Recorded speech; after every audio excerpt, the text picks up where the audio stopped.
ये student ready रहेंगे। अब वॉल्यूम 2 का 80 एक्सरसाइज बोला जाएगा। Ready start. महोदय, इसमें उस शिक्षा को भी सम्मिलित किया जाना चाहिए जो प्रत्येक नागरिक को लोकतांत्रिक व्यवस्था का विवेकपूर्ण सदस्य बना दे। इसी समय से प्रौढ़ शिक्षा की अवधारणा में परिवर्तन हुआ और उसे समाज शिक्षा के नाम से पुकारा गया। 1949 में मैसूर में संपन्न ग्रामीण प्रौढ़ शिक्षा के यूनेस्को सेमिनार में तत्कालीन शिक्षा मंत्री ने समाज शिक्षा को स्पष्ट करते हुए कहा था, समाज शिक्षा से हमारा तात्पर्य है पूर्ण मानव की शिक्षा।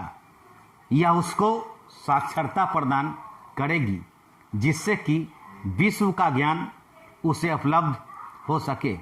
यह उसको बताएगी कि वह अपने आप का वातावरण से अनुकूलन किस प्रकार करे एवं जिन प्राकृतिक दशाओं में वह निवास करता है उसका सर्वोत्तम प्रयोग किस प्रकार करे। इसका अभिप्राय उसे उत्तम कला कौशलों तथा उत्पादन की विधियों की शिक्षा देना है जिससे कि वह अधिक उत्तम आर्थिक स्थिति को प्राप्त कर सके। इसका उद्देश्य उसे व्यक्ति तथा समाज दोनों के लिए स्वास्थ्य विज्ञान के प्राथमिक सिद्धांतों की शिक्षा देना भी है जिससे हमारा गृहस्थ जीवन स्वस्थ तथा समृद्ध हो सके। इस शिक्षा को उसे नागरिकता का पाठ पढ़ाना चाहिए जिससे कि उसे संसार की बातों का ज्ञान प्राप्त हो जाए और वह अपनी सरकार को उन निर्णयों के निर्माण में सहायता दे सके जो शांति तथा प्रगति में योगदान करें। प्रोफेसर कबीर ने समाज शिक्षा की परिभाषा देते हुए लिखा है कि समाज शिक्षा को अध्ययन के एक प्रकार के पाठ्यक्रम के रूप में परिभाषित किया जा सकता है जिसका उद्देश्य व्यक्तियों में नागरिकता की चेतना का उदय और उनमें सामाजिक समैक्य की उन्नति करना है। स्वाभाविक उपलक्ष्य के रूप में समाज शिक्षा व्यक्ति के व्यक्तिगत एवं समाज के सदस्य के रूप में नागरिकता के अधिकारों तथा कर्तव्यों को तीव्र भावना का समावेश करने का प्रयत्न करती है।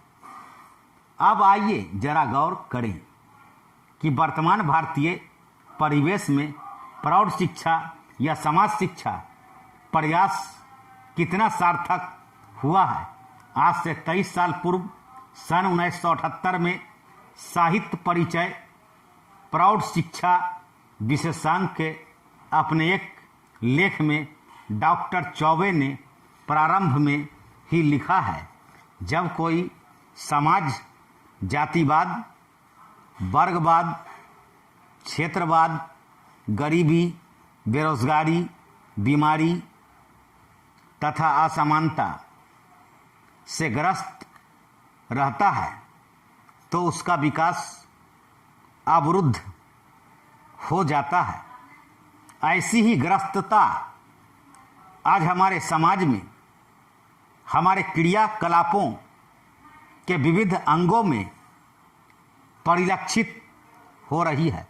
जब तक हम इस ग्रस्तता से मुक्त न होंगे तब तक हमारा विकास संभव नहीं होगा।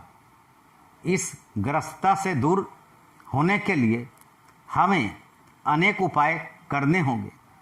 इन उपायों में शिक्षा का स्थान बहुत ऊंचा है।